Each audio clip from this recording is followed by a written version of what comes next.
BTP और AIMIM के बीच गठबंधन के संकेतों से गरमाई सियासत। परिवहन मंत्री प्रताप सिंह खाचरियावास ने कहा, राजस्थान का मिजाज अलग, यहां वे कामयाब नहीं होंगे। महेश जोशी ने कहा, सोशल मीडिया का सिलसिला सोशल मीडिया पर ही खत्म हो जाएगा। डूंगरपुर जिला प्रमुख चुनाव में बीटीपी की हार हुई, कांग्रेस बीजेपी ने मिलकर दी मात। हार से बीटीपी नाराज, प्रदेश सरकार से समर्थन वापस लेने का किया दावा। बीटीपी के राष्ट्रीय अध्यक्ष छोटू भाई वासपा ने नाराजगी सोशल मीडिया पर जाहिर की। ओवैसी और बीटीपी के बीच ट्विटर पर गठबंधन की बात चली। ओवैसी बीटीपी का गठबंधन हुआ तो 50 से ज्यादा सीटों पर बिगड़ेंगे कांग्रेस के समीकरण। कांग्रेस बीजेपी दोनों दलों के नेता संभावित गठबंधन से लगा रहे हैं लाभ हानि का गणित। किसकी मुश्किल? नमस्कार, बहुत स्वागत है आपका। प्राइम डिबेट देख रहे हैं आप, आपके साथ में जेपी शर्मा। कई दिनों से कमोबेश बिहार चुनाव के परिणाम आने के बाद से और उन्हीं दिनों में जयपुर में मेयर का निर्वाचन हुआ था, उस दौर से एक वर्ग इस बात की संभावना जता रहा है कि प्रदेश में एएमआईएम की एंट्री हो सकती है। इसके पीछे तर्क ये दिया जाता रहा है कि मुसलमानों को उनका हक नहीं मिल पाया है और उनका खुद का सत्ता में आना ही इसका जरिया हो सकता है। पिछले दिनों बीटीपी ने सोशल मीडिया पर अपना दर्द शेयर किया तो हैदराबाद से ओवैसी ने ट्विटर पर उनके आंसू पहुंचे और साथ होने का दावा किया। यहीं से ये चर्चा फिर जोर पकड़ने लगी कि राजस्थान में ओवैसी की एंट्री होने वाली है। भाजपा पर एएमआईएम को इस्तेमाल करने के आरोप लगते रहे हैं, जिसे उसने हमेशा खारिज किया है। कांग्रेस ने फिलहाल इसे केवल सोशल मीडिया का शगुफा करार दिया है, जो अभी तक सही भी लगता है। लेकिन राजनीति संभावनाओं का खेल है और इस पर आज प्राइम डिबेट में बहस होगी इन सवालों के जरिए कि एएमआईएम की एंट्री की बातें क्या केवल शगुफा हैं?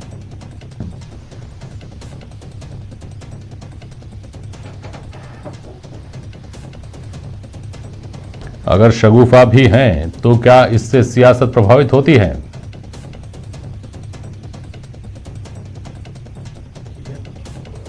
और राजस्थान में धार्मिक कट्टरता की राजनीति की गुंजाइश है क्या?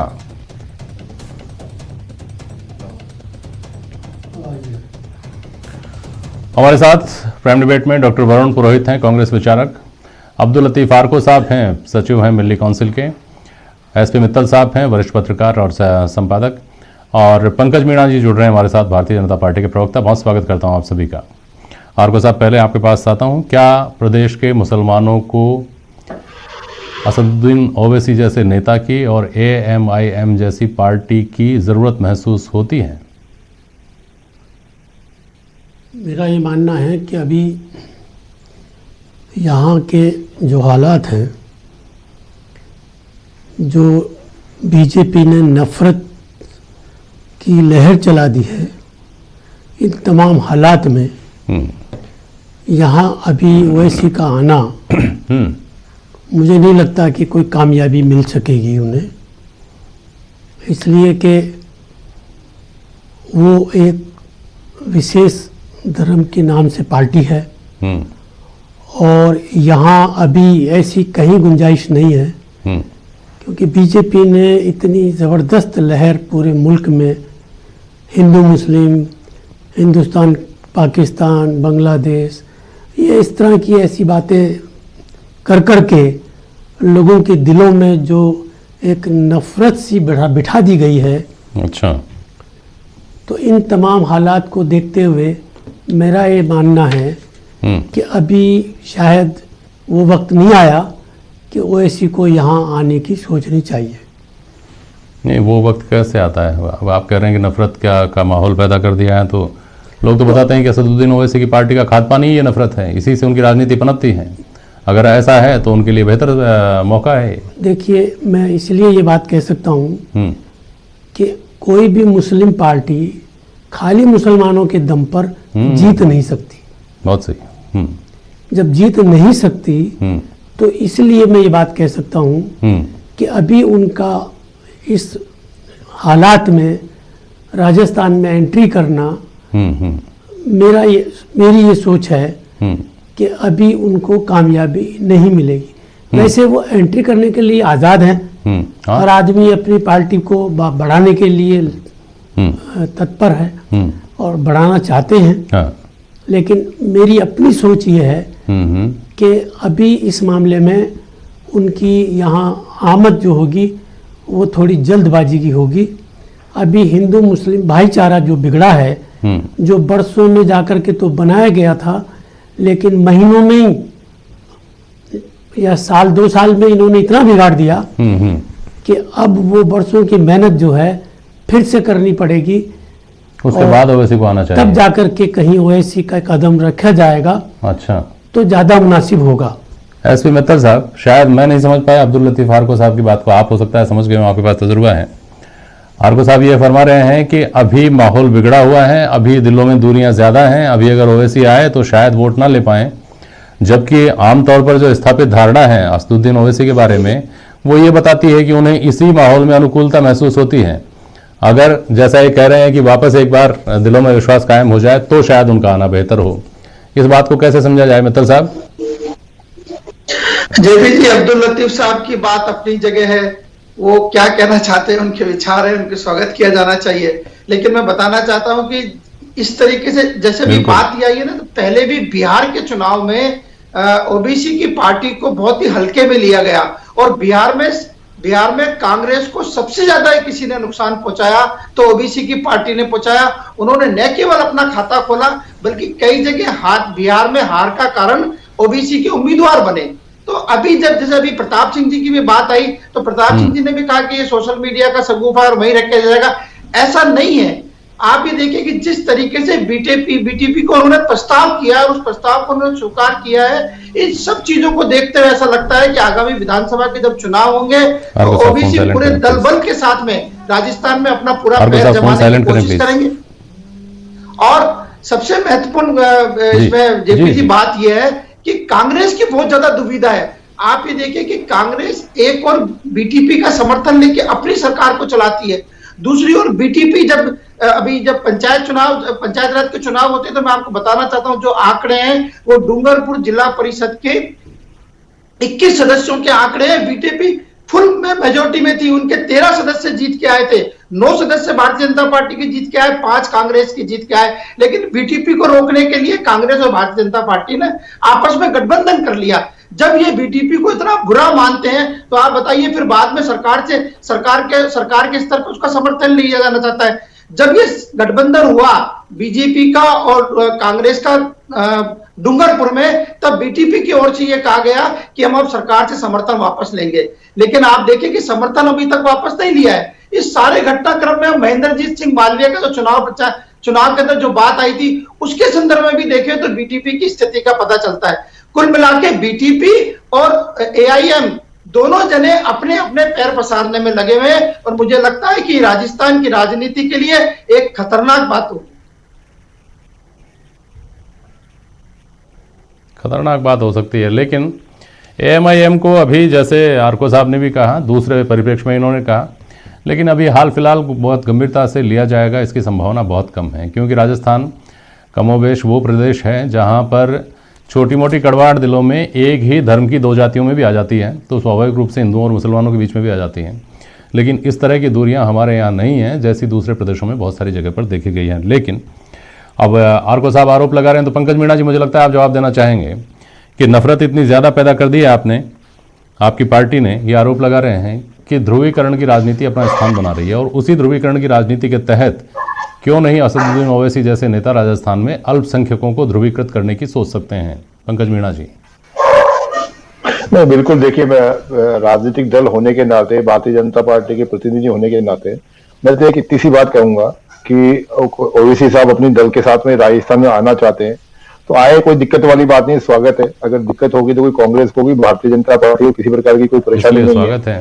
और राजस्थान की जो आबो हवा है, आप और हम सब अच्छे से समझते हैं कि द्विदलीय है। पिछले 20 साल का अगर इतिहास उठा के देखें तो बहुत सारे छोटे मोटे राजनीतिक दल आए चले गए, पता नहीं लगा कब आए कब चले गए। तो इससे कोई उनके आने जाने से कोई बहुत ज्यादा परेशानी होने वाली नहीं है।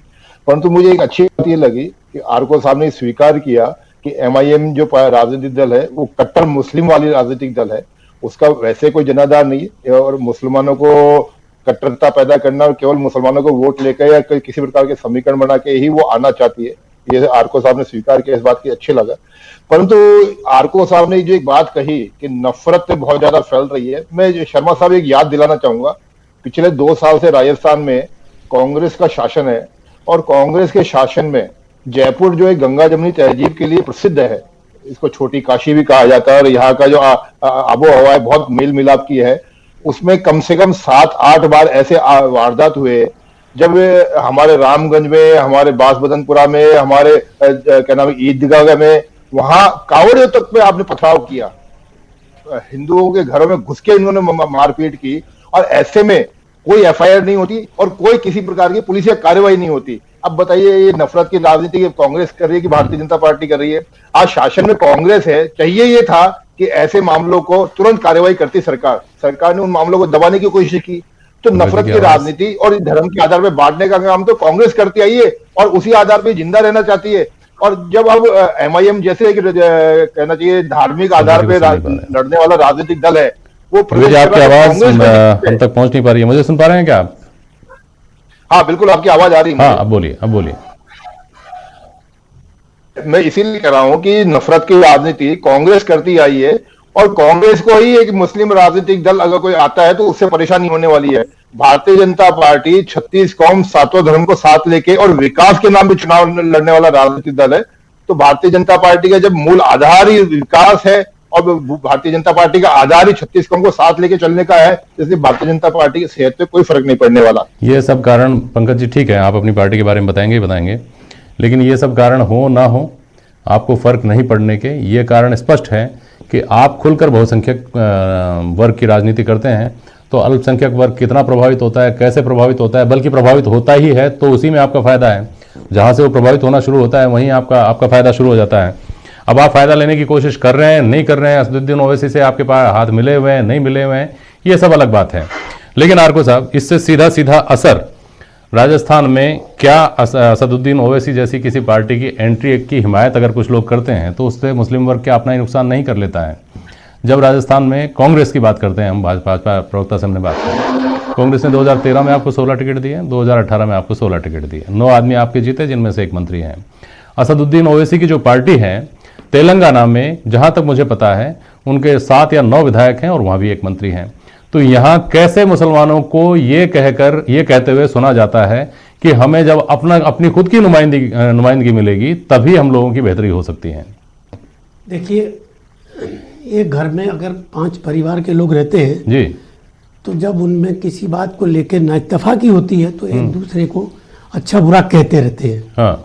लेकिन बाद में जब वो खत्म हो जाती है तो वापस घर बंद जाता है और उस घर के अंदर। तो अभी कांग्रेस से गलती हुई है, हमारा ये मानना है क्या, और वो ये गलती हुई है कि हमें हमारा हक नहीं दिया। तो ये एक नाइंसाफी की बात हुई हमारे साथ कि हमारे जो है 3 डिस्ट्रिक्ट्स में हमारे मेयर जीते नहीं बनाए, और जबकि हमारी मेजोरिटी थी और वहाँ उन्होंने हमें मौका नहीं दे करके और दूसरों को मेयर बनाया। तो ये हम मुसलमानों में ये एक टीस है कि हमारे साथ इंसाफ नहीं हुआ। अच्छा। लेकिन इस टीस के ये माने भी नहीं है कि हम जो है कहीं कोई पाड़ा बदलने जाएंगे, बल्कि हम ये बताना चाहते हैं, कांग्रेस को भी ये बताना चाहते हैं कि अगर आप इंसाफ नहीं करेंगे तो ये जो लगातार चला आ रहा है वोट, जिसे आप वोट बैंक कह लेती है बीजेपी, या ये माना जाता है कि कांग्रेस का वोट बैंक मुसलमान है, तो फिर आप ये मान के चलिए कि आने वाली नई पीढ़ी जो है वो इस तरह का व्यवहार आपके साथ रखे ना रखे, वो हक लेने के लिए कहीं कोई और आगे कदम बढ़ाए। लेकिन हमारा ये मानना है कांग्रेस के लिए भी कि उन्हें चाहिए कि वो इंसाफ से काम ले। एक लाइन में आपकी पूरी बात का सार ये है कि कांग्रेस ने अभी आपके मेयर नहीं बनाए आपका बाहुल्य होने के बावजूद, इससे आप अपनी नाराजगी दिखा रहे हैं, लेकिन फाइनली आप वोट बैंक कांग्रेस के ही हैं। और AMIM जैसी पार्टियों का शगुफा सिर्फ इसलिए छोड़ा जाता है ताकि कांग्रेस को समझ में आए कि हमारे पास भी विकल्प हैं। ये बात है ना? नहीं, दरअसल बीजेपी का बी टीम कही जाती है हाँ। AMI, भाई इनको ये कांग्रेस के वोट काटने वाली पार्टी। मुस्लिम जगत भी यही मानता है? ये बात कही जाती है। हाँ, मुस्लिम जगत भी यही मानता है क्या? नहीं, जब ये बात कही जाती है हाँ। तो बीजेपी वाले तो इसका स्वागत करेंगे ही करेंगे, उनको करना भी चाहिए। लेकिन मैं बीजेपी वालों को भी ये बात कहूंगा कि मेरे ख्याल से उनको राजस्थान के बारे में पूरी तरह से नॉलेज है कि यहाँ इस तरह की बात अगर वो सोच भी रहे हैं हाँ जी। तो चलने वाली नहीं है, पहली है। बात। हाँ। दूसरी बात, अगर ऐसा ही था हाँ। कि जैसा लोग कहते हैं हाँ। कि ओवैसी वोट काटने वाली पार्टी है, हाँ। हाँ। और ये पार्टी BTV के साथ चुनाव लड़ी, हाँ। उनका सपोर्ट किया, तो फिर बीजेपी और इन्होंने मिलकर के क्यों नहीं बना लिया वरुण पुरोहित, आप कुछ कहना चाह रहे हैं? कांग्रेस के साथ क्यों बनाया? पहला रिसेंटमेंट कांग्रेस मुस्लिम जगत का ये है कि हमारे पार्षद जीते बड़ी संख्या में, लेकिन हमको नुमाइंदगी करने का मौका नहीं मिला। दूसरी बात आप ये करें, चुनाव में मिलकर लड़े, उसके बावजूद ऐसा धोखा क्यों किया गया? बोलिए। मैं अब सबसे पहले बताना चाहता हूं, कांग्रेस पार्टी ने 70 सालों का जो आरोप लगाते हैं, सबसे ज्यादा डेमोक्रेटिक वैल्यूज को, डेमोक्रेटिक डिसिप्लिन को डेवलप किया, डेमोक्रेसी को मजबूत किया। राजीव गांधी जी ने टेक्नोलॉजिकली एडवांसमेंट किया हिंदुस्तान में, इसलिए आज ये ट्विटर पे उन्होंने कर लिया, ट्विटर पे उन्होंने बात कर लिया, सोशल मीडिया आया, राजीव गांधी जी की देन है। अब आरको साहब जो कह रहे हैं हमको ये नहीं दिया, हमको इंसाफ नहीं दिया, अरे भाई आपको इतने सारे टिकट दे दिए, फिर ये भी वही बीजेपी वाली बात ही तो आ गई, भाई हमको देना चाहिए। भाई आपके एक समुदाय के विशेष को करना चाहते हो, कांग्रेस पार्टी ऐसा कतई नहीं करती। Congress party polarisation of votes कभी विश्वास नहीं करती।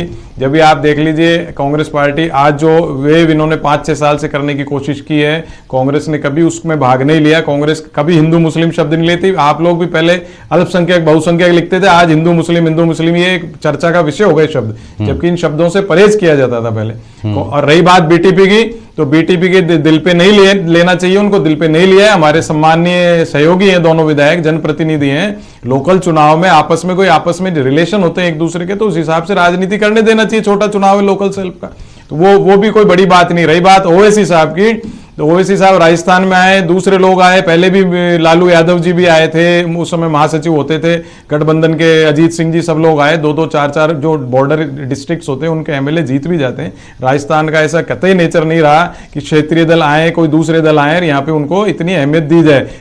राजस्थान की खुद की स्वतंत्र पार्टी थी, मजबूत पार्टी हुआ करती थी, वो भी धीरे धीरे वेनिश हो गई। ये राजस्थान के लोगों का स्वभाव, राजस्थान शांतिप्रिय स्टेट है।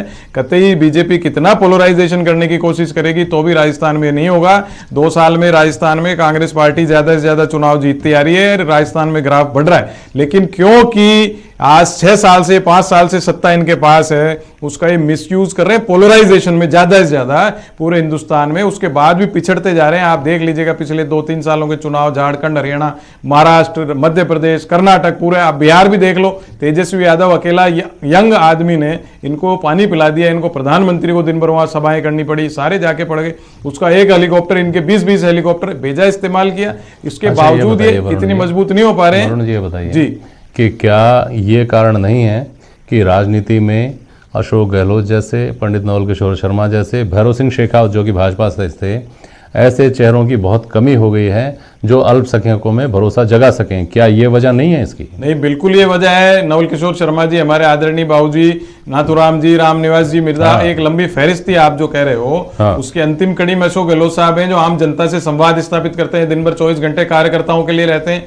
ऐसे नेताओं की कमी हो गई, वही कांग्रेस को परेशानी कर रही है। कोई हिंदू मुस्लिम या ओवैसी या कोई भारतीय जनता पार्टी नहीं कर रही है। आप देखिए 2021 में जो ग्रेगोरियन कैलेंडर है, संवत 2078 में कांग्रेस कमबैक करेगी जबरदस्त रूप से। अच्छा, ज्योतिष ने कहा है? नहीं, ज्योतिष ने कहा, दिख रहा है, हम तो अंदर पार्टी में रहते हैं, हमको दिख रहा है। मंथन होता है, आपस में चर्चा होती है, पार्टी वापस मजबूती की तरफ बढ़ेगी।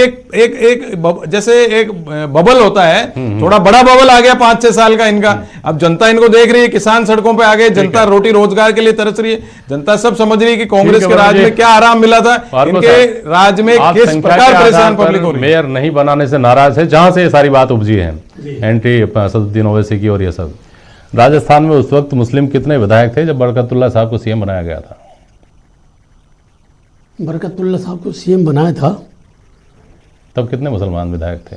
नहीं थे ना सर? मुझे नहीं, इतने नहीं थे कि संख्या बल के आधार पर उनको प्रतिनिधित्व दिया गया हो। इसलिए ये बात कहना थोड़ा सा असमंजस पैदा करता है। नहीं, कि अगर देखिए- संख्या है तो प्रतिनिधित्व दीजिए, संख्या नहीं है तो देखिए, प्रतिनिधित्व मैं की इस डिमांड नहीं सिलसिले में है। फिरोज बेहतर साहब ये से होना बात चाहिए कहना चाहूंगा कि योग्यता के ऊपर बात हो, राजनीतिक योग्यता के ऊपर बातचीत हो। चूंकि शिक्षा के अवसर सबके पास समान है, आपके पास मदरसा की एक एक्स्ट्रा सुविधा है। सरकारी नौकरियों के अवसर सबके लिए समान है, हिंदुओं के लिए, मुसलमानों के लिए, उसमें अलग से कोई कुछ नहीं कर सकता। आपकी सरकार बन जाए तो आप कुछ नहीं कर सकते अपने समाज के लिए। अगर आप धंधा करना चाहते हैं, रोजगार करना चाहते हैं, तो सरकारी लोन के अवसर सबके लिए बराबर है। ऐसा नहीं कि मुसलमानों को नहीं मिलेगा, हिंदुओं को ही मिलेगा। तो व्यवसाय के लिए, आजीविका के लिए, पैदा होने के लिए, मरने के लिए, कुछ भी करने के लिए जब अवसर समान है, तो जरूरत केवल अगर कहीं है ना, और अगर कमी कोई है तो वो शिक्षा की नहीं है। ऐसा नहीं लगता क्या आप लोगों को? नहीं, शिक्षा की कमी तो बहुत है, और शिक्षा की कमी के कारण जो है हमारा समाज पिछड़ा है, और उस शिक्षा की कमी को दूर करने के लिए हमसे जितने वादे किए जाते हैं वो पूरे होते नहीं हैं। बहुत कुछ वादे हमसे किए जाते हैं, लेकिन हकीकत ये है कि आज हमें शिक्षा के लिए जो मदरसों के अंदर पैरा टीचर दिए हैं शिक्षा को बढ़ाने के लिए, तो उसी में इतना बड़ा फर्क है कि उनकी तनख्वाह बहुत मामूली है। 5-6 हज़ार रुपये तनख्वाह महीने की उनको मिलती है। आज करीब 20 साल हो गए मदरसा बोर्ड बने हुए, अभी जाकर के विधानसभा के अंदर उसको वो दर्जा मिला है, लेकिन अभी भी जो है टीचरों के बारे में कोई तनख्वाह बढ़ाने की बात नहीं है, दूसरी फैसिलिटीज की बात नहीं है। तो एजुकेशन तो आप ये अपने समाज कहने में की आप बात अलग जरूर रहोगे। है, हर चीज कि सरकारी थोड़ी आपको सब कुछ दिया है, आप कांग्रेस में लेकिन कभी आपसे हकीकत झूठा वादा नहीं किया, हकीकत अगर समुदाय देखी विशेष जाए, का वादा नहीं किया। हकीकत हमारा ये भी एक बात सिद्धांत है जान लीजिए डेमोक्रेसी को मजबूत कि करने का हमने बहुसंख्यकों किया। के लिए जो शिक्षा आप ये के नहीं कह अवसर सकते उपलब्ध मैं है, मुसलमान वो भी मुसलमान इतनी ही कांग्रेस शिकायतों के साथ उपलब्ध आपको है, कितने लेकिन दिए फिर भी पढ़ते हैं ना लोग, आगे बढ़ते हैं। चलिए, बहुत शुक्रिया आप सभी कार्यक्रम में शामिल होने के लिए। आज के लिए बस इतना ही। नमस्कार। दूसरे लोगों के